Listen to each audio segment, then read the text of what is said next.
task force. All right, John. The 84th Airborne Division has also been placed on the state of combat readiness and is said to be able to... Come to give me a hand, then?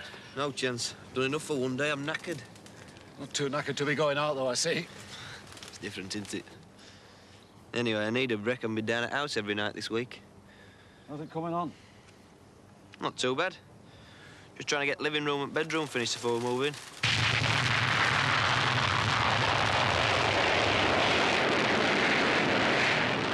Mother says, will you take some flowers down when you're finished? Third since tea time. Aye. Where are they going to? Fittingly, I suppose. Why don't you pop down to W.H. Smith's and buy yourself an aircraft spotter's book? You start a new orbit, make a change from gardening. You can laugh, but there's something going on, I'm telling you. There's something going on tonight when I've had a few pints. Don't be going mad. You ain't only got yourself to think about now, you know. Why not? Might as well enjoy myself while I'm single. Not long to go now, you know. You could be right there.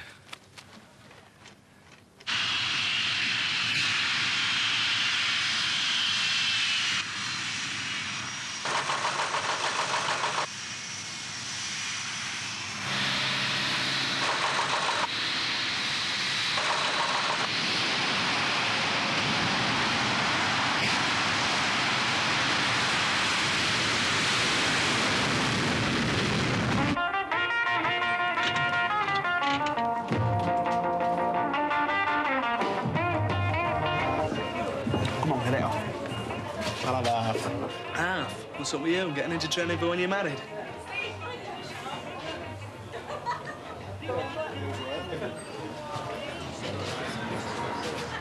Two places, please, man. Apologies.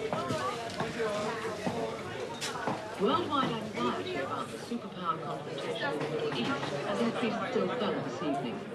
In a statement issued a short time ago by the Pentagon in Washington, the United States has accused the Soviet Union of moving nuclear warheads into their new base at Mashhad in northern Iran. According to the American spokesman, the warhead... Hey, I'm watching that. aboard two giant Antonov transport planes late yesterday afternoon and were immediately moved undercover into temporary hangars. See that? Watching that thing about Far East and it goes and turns its over. Far East? Wow, what's going on there? Iran. Americans have just said Russian. Iran? That's not the Far East, you pellet. That's the Middle East. China, Hong Kong, that's the Far East. So what? It's far enough, isn't it? I'll take Near East myself. Scarborough and Skegness. Skeggy? I'd rather watch my toenails grow than go there. Anyway, never mind that rubbish. What about these two birds to east of this table? NATO's position on the United States action in sending its task force... That's right, you know, it's getting serious. Well, there's not we can do about it, is there? Might as well enjoy ourselves whilst we can. I know, but doesn't it scare you what it might lead to? It bloody scares me. There's no we can do about it, is there?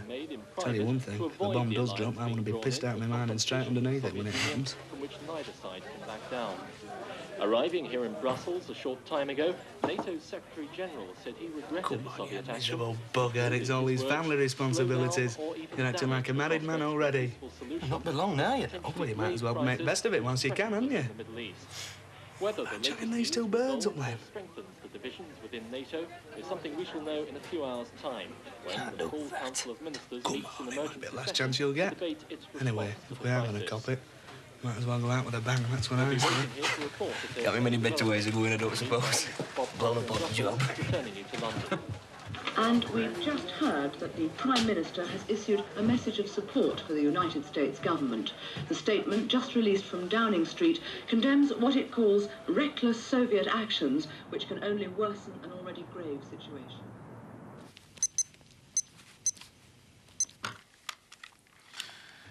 To the Director Technical Services. Please let me know what fuel stocks are currently held in each depot. Please ensure that tanks are kept topped up and that no fuel is used except for essential works only.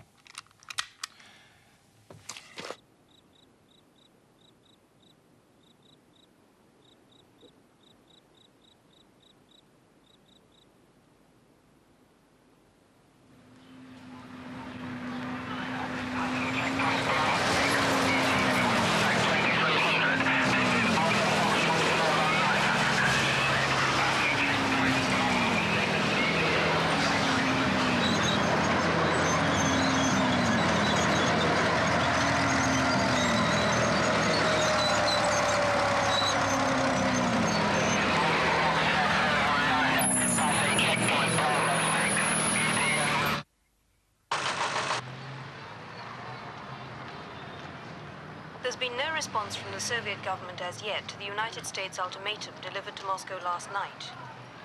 The American note calls for joint withdrawal of all US and Soviet forces from Iran by noon on Sunday. However, NATO observers in West Germany have reported increasing build-ups of Warsaw Pact troops and vehicles at points along the central frontier this morning. The Ministry of Defense has announced it's sending more troops to Europe to reinforce the British commitment to NATO. The first contingents left RAF Brize Norton this morning.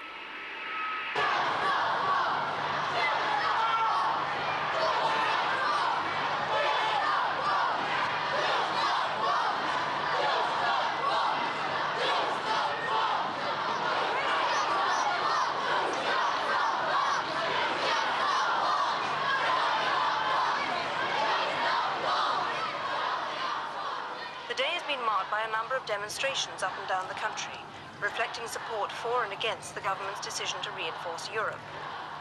Although most of these passed off without incident, police made a number of arrests for disorderly conduct at rallies in the North and Midlands. The government has taken control of British Airways and all cross-channel ferries. They say it's a temporary step to help move troops to Europe. Thousands are stranded at Heathrow and Gatwick.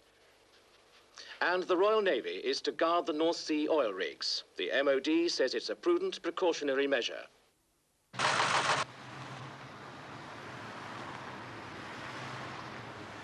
This time, they are playing with, at best, the destruction of life as we know it, and at worst, total annihilation. You cannot win a nuclear war!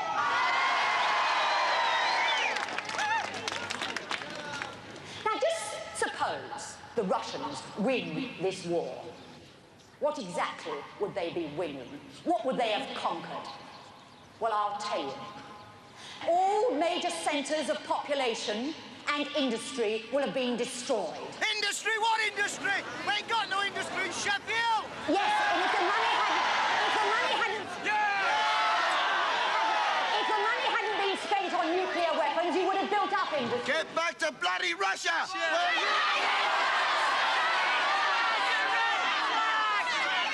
We would have put money into welfare. We would have found alternative sources of energy. Industry will have been destroyed. Oil refineries will have been destroyed. All our water would have been polluted. The soil would have been irradiated. Farm stock would be dead, diseased or dying. The Russians would have conquered a corpse of a country. Let us pray.